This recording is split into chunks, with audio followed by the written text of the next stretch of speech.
Today, we are going to look at one of my favorite books, Blueberries for Sal by Robert McCloskey. I really like Robert McCloskey's work, but this is one of my favorites. One thing to notice is that the pictures, instead of being black and white, they are a blue and white. If you look, it is actually a bluish color, almost the color of blueberries.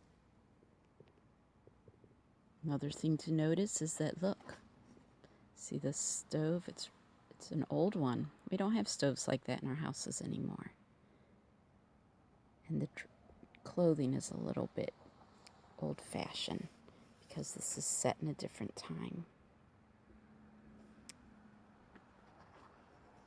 Blueberries for Sal.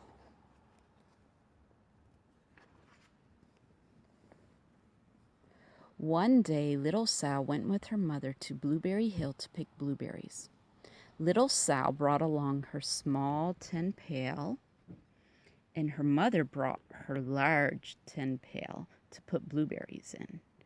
"We will take our blueberries home and can them," said her mother. "Then we will have food for the winter."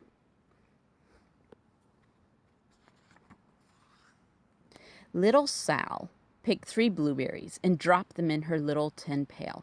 Ka-plink, ka-plank, ka-plunk. She picked 3 more berries and ate them. Then she picked more berries and dropped 1 in the pail. Ka-plunk, and the rest she ate. Then little Sal ate all 4 blueberries out of her pail.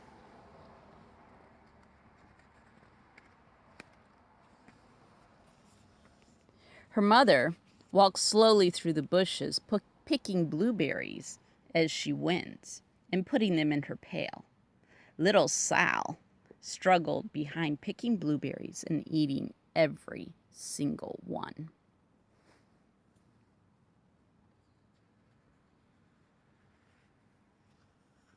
Little Sal hurried ahead and dropped a blueberry in her mother's pail. It didn't sound ka-plunk because the bottom of the pail was already covered with berries. She reached down inside to get her berry back, and though she really didn't mean to, she pulled out a large handful because there were so many blueberries right up close to the one she had put in.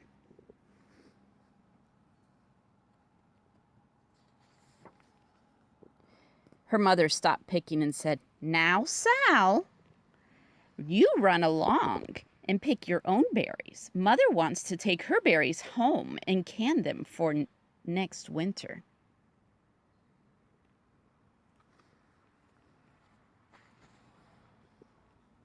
Her mother went back to her picking, but little Sal, because her feet were tired of standing and walking, sat down in the middle of a large clump of berries and ate blueberries.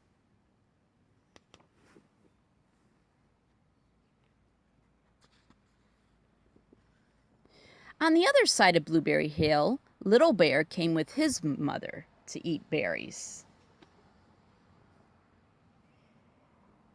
"Little Bear," she said, "eat lots of berries and grow big and fat. We must store up food for the long, cold winter." Little Bear followed behind his mother as she walked slowly through the bushes eating berries. And Little Bear stopped now and then to eat berries. And then he had to hustle along to catch up.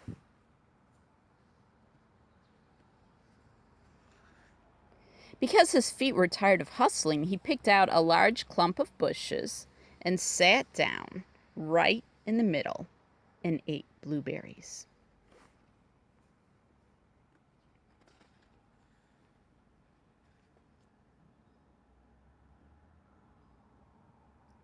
On the other side of the hill, little Sal ate all the blueberries she could reach from where she was sitting, and then she started out to find her mother.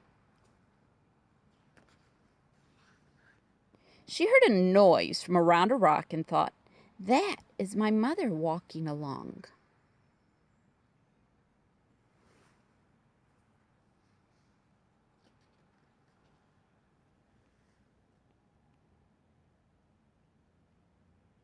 But it was a mother crow and her children, and they stopped eating berries and flew away saying, caw, caw, caw. And then she heard another noise in the bushes and thought, that surely is my mother, and I will go that way. But it was Little Bear's mother instead. She was tramping along, eating berries, and thinking about storing up food for the winter. And little Sal tramped right along behind.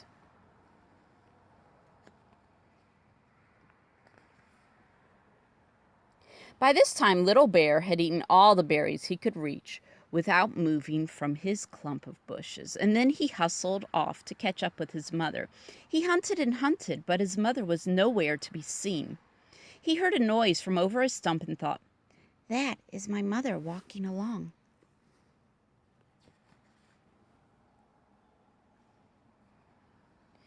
But it was a mother partridge and her children, and they stopped eating berries and hurried away. And then he heard a noise in the bushes and thought, that is surely my mother. I will hustle that way.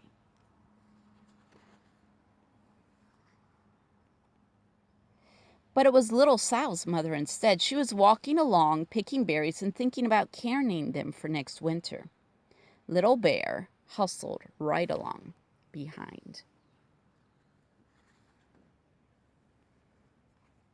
Little Bear and Little Sal's mother, and Little Sal and Little Bear's mother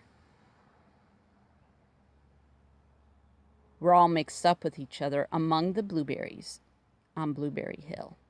See, there's Little Bear and Little Sal's mother, and Little Sal and Little Bear's mother.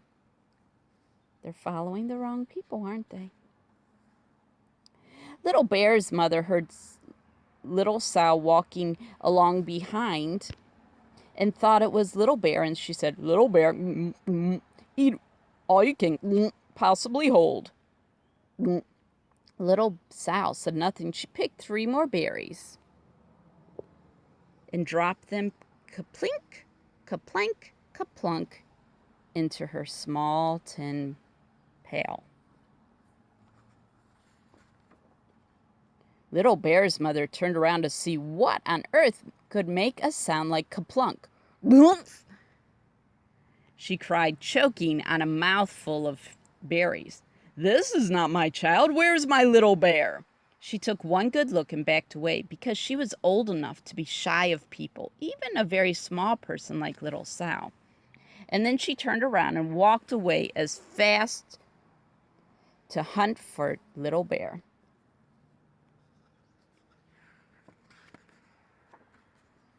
Little Sal's mother heard Little Bear trampling along behind and thought it was Little Sal, and she kept right on picking and thinking about canning blueberries for the next winter.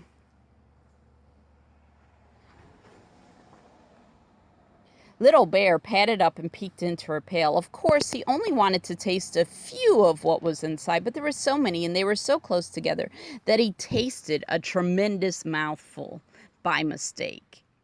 Now, Sal, said Little Sal's mother without turning around, you run along and pick your own berries. Mother wants to can these for next winter.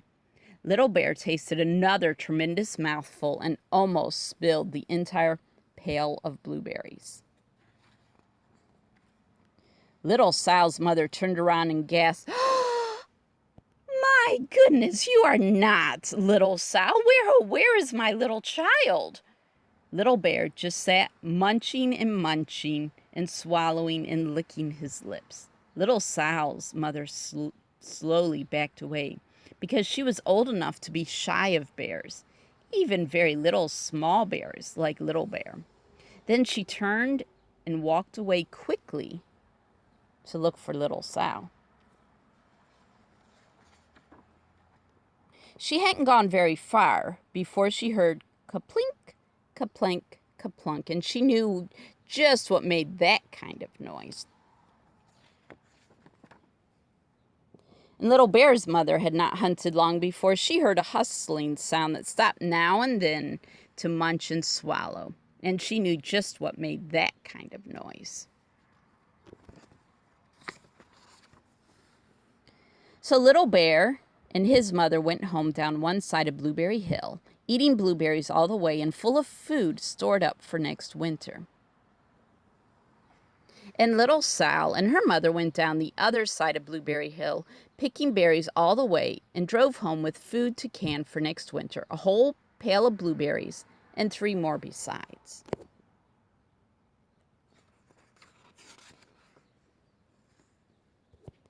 And there they are, canning blueberries.